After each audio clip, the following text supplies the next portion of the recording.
इस बिजली से हमारा घर रोशन होता है, पंखे चलते हैं, मोबाइल चार्ज होता है और पूरी दुनिया की मशीनें चलती हैं। वो आखिर बनती कैसे है?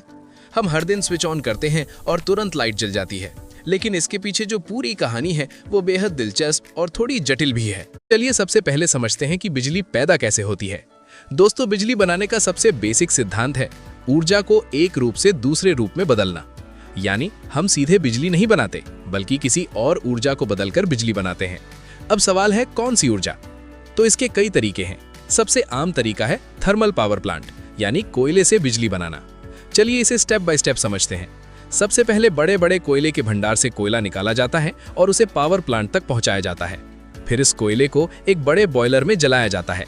जब कोयला जलता है तो बहुत ज्यादा गर्मी पैदा होती है।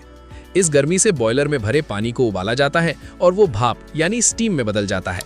अब ये भाप बहुत ही हाई प्रेशर और हाई टेम्परेचर की होती है। इस भाप को एक मशीन की तरफ भेजा जाता है जिसे टरबाइन कहा जाता है। जैसे ही तेज भाप टरबाइन के ब्लेड से टकराती है, टरबाइन तेजी से घूमने लगता है। अब यहीं पर असली जादू होता है। इस टरबाइन से एक और मशीन जुड़ी होती है जिसे जनरेटर कहा जाता है। जब टरबाइन घूमता है तो जनरेटर भी घूमता है और जनरेटर के अंदर मौजूद मैग्नेट और कॉइल की मदद से बिजली पैदा होती है। भारत में भी तेजी से सोलर पावर प्लांट लगाए जा रहे हैं। कई गांवों में अब सोलर पैनल से ही बिजली मिल रही है। अगर पूरी प्रक्रिया को एक बार संक्षेप में समझें तो सबसे पहले किसी स्रोत से ऊर्जा ली जाती है, जैसे कोयला, पानी, हवा या सूरज। फिर उस ऊर्जा से टरबाइन घुमाया जाता है या सीधे बिजली बनाई जाती है। टरबाइन जनरेटर को घुमाता है और बिजली पैदा होती है।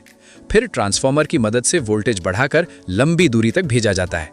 शहरों के पास फिर वोल्टेज कम किया जाता है और आखिर में बिजली आपके घर तक पहुंचती है।